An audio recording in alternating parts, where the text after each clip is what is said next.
περισσότερους από τους 4 αγώνες που έχουν γίνει ως τώρα. Ήταν καλός ο Σλοβάκος, γι' αυτό ξεκινάει με κυρίως αμυντικούς ρόλους. Ενώ εδώ η εικόνα μιλάει από μόνη της.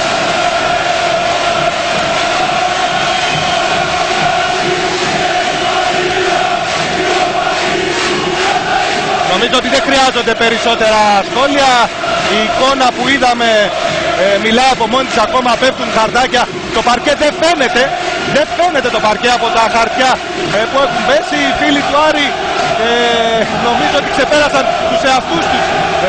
Σήμερα αυτό που συμβαίνει στο παρκέ του Αλεξανδρίου δεν το έχω ξαναδεί.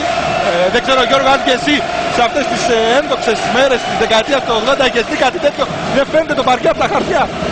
Στις δικές μας μέρες οι ένδοξες ιστορίες γίνονταν και έξω από το γήπεδο. Αυτό το φαινόμενο είναι πρωτόγνωρο. Βέβαια είναι μια μεγάλη, θα έλεγα, παρότριση των φιλάθλων. Θέλουν πάρα πολύ να ξανάρθει η ομάδα στην Ευρωλίγκα και προσπαθούν με κάθε τρόπο να την σβρώσουν. Εδώ προσπαθούν να προφυλαχθούν οι παίκτες, παραλίγο να καλύψουν και αυτούς τα χαρτιά.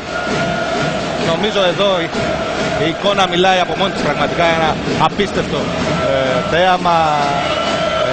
Οι οπαδοί του Άρη που φημίζονται για την καλή οργάνωσή τους.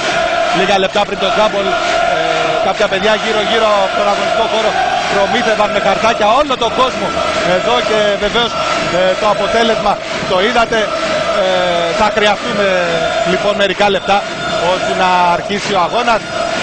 Το ερώτημα βεβαίως είναι που θα πάνε όλα αυτά τα χαρτάκια, διότι καλά θα τα βγάλουν από τον αγωνιστικό χώρο, αλλά και γύρω θα γεμίσει ο τόπος. Τέλος πάντων, θα έπρεπε να υπήρχε ένας κάδος ανακύκλωσης, θα ήταν πολύ καλή ευκαιρία τώρα. Τι κάδος ανακύκλωσης εδώ. Είναι πραγματικά φανταστικό. Τέλος πάντων, ας μιλήσουμε λίγο για μπάσκετ. Ας δούμε λίγο τις πεντάδες που ξεκινήσαμε να λέμε. Λοιπόν,